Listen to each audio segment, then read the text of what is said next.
अब सवाल उठता है कि बाजार को यहाँ से अब नई रैली के लिए या फिर कहें कि वो तेजी पाने के लिए क्या किसी ट्रिगर का इंतजार है क्या? सुनील सुब्रमण्यम साहब, क्या लगता है कि हम ऐसे मोड़ पे खड़े हैं जो आमतौर पे ये जो हफ्ता होता, आने वाले कुछ हफ्ते जो होते हैं बड़े सुस्त से होते हैं, क्योंकि एफआई थोड़े से शांत बैठे रहते हैं, हमारे निवेशक भी छुट्टियों पर जा चुके होते हैं, तो ऐसे में आम निवेशक क्या करे कि किसी ट्रिगर का इंतजार करे कि इसका फायदा उठाए? देखिए, मेरे ख्याल में सबसे बड़ा ट्रिगर अर्निंग सीजन होगा। आपने बजट को मेंशन किया, आपने ट्रम्प के इनॉग्रेशन जनवरी 20 को हो रही है, मगर जनवरी 10 से हमारी अर्निंग्स सीजन शुरू होगी। और पिछली बार भी आपने देखा कि जो स्लो डाउन जीडीपी में के आंकड़े में बाद में आए, वो अर्निंग्स में पहले दिखे। तो मेरे ख्याल में डोमेस्टिक फंड मैनेजर्स के लिए अहम चीज है उस अर्निंग सीजन, क्योंकि इसके पीछे 2-3 सोच है।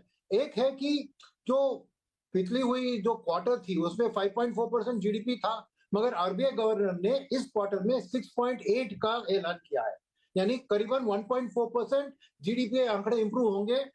किस उम्मीद पर? एक है कि फेस्टिवल सीजन के आंकड़े थोड़े अच्छे लग रहे थे जो पिछले क्वार्टर में नहीं दिखे, और दूसरी बात है कि मॉनसून का पूरा इंपैक्ट भी अपने पर यहाँ पर नहीं दिखा। तीसरी बात थी कि गवर्नमेंट अपना खर्चा पहले 2 तिमाही में ज्यादा नहीं किया, क्योंकि पहले नेशनल इलेक्शन था, उसके बाद महाराष्ट्र वाला इलेक्शन था। अब बजट के करीब होते ही वो अपना खर्चा फिर से शुरू करेंगे जम के।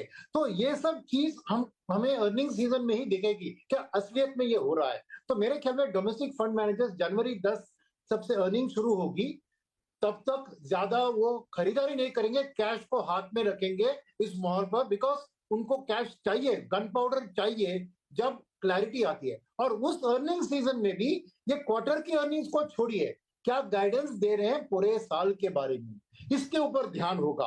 और बजट की ऐलान आपने की, फॉरेनर्स के लिए अहम होगा कि बजट के पहले मैं निवेश करूं, मगर डोमेस्टिक फंड मैनेजर्स फिर भी बजट के एक्चुअल नंबर्स के लिए रिवाइज एस्टिमेट्स होंगे, क्या नेक्स्ट ईयर का कैपेक्स होगा, ये डेटा के लिए वेट करेंगे बिफोर वो निवेश करेंगे। और उसके पहले, जस्ट बजट के एक दिन पहले, इकोनॉमिक सर्वे भी बाहर आती है, वो साफ साफ आपको इकोनॉमी की हालत भी बता देगी। तो बहुत से ऐसे ट्रिगर्स हैं, इसलिए मेरा ख्याल है कि जनवरी 10-15 के बाद ही डोमेस्टिक फंड मैनेजर्स ज्यादा अपना पैसा निवेश करेंगे, एफआई थोड़ा आगे पीछे में आएंगे। मगर अगर बजट अच्छा निकला तो मार्केट बिल्कुल ऑल टाइम हाइस में एक बजट पोस्ट बजट सिनेरियो में पहुंच सकता है, अगर ये सब आंकड़े ठीक निकले तो मेरे ख्याल में 1 महीने के लिए रिटेल निवेश को भी थोड़ा शांत रहना चाहिए, क्योंकि बिना कोई ट्रिगर के ऐसे ही जाके पैसा डालना अच्छा नहीं होगा।